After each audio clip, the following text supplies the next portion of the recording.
এই চেতনাটাকে বদ্ধমূল করার জন্যই রমাজান আসে। আর তাকওয়া হাহুনা, তাকওয়া কোথায়? এখানে।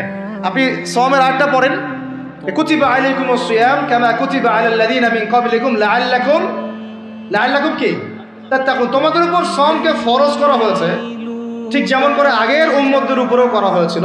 উদ্দেশ্য হচ্ছে লাআল্লাকুম তাত্তাকুন, যাতে করে তোমরা তাকওয়া অবলম্বন করতে পারো। তাকওয়া মানে আল্লাহ কনসিয়াসনেস, এই যে আমি খাচ্ছি না, পান করতেছি না, আমি বিশ্বাস করি আল্লাহ আমাকে দেখতেছেন, এই তো। সেই বান্দা কেমন করে রমজান চলে গেলেই বেনামাজি থাকতে পারে?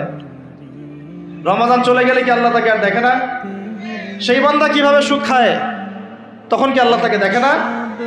সেই বান্দা, একই বান্দা কিভাবে জেনা করতে পারে? মেয়েকে নিয়ে কেমন করে বাইকে ঘুরতে পারে? কেমন করে গায়রা মারামের সাথে আমরা ইয়ে করতে পারি, ফ্রি মিক্সিং করতে পারি? কেমন করে সে জুয়া খেলতে পারে? কেমন করে সে মাদক খাইতে পারে?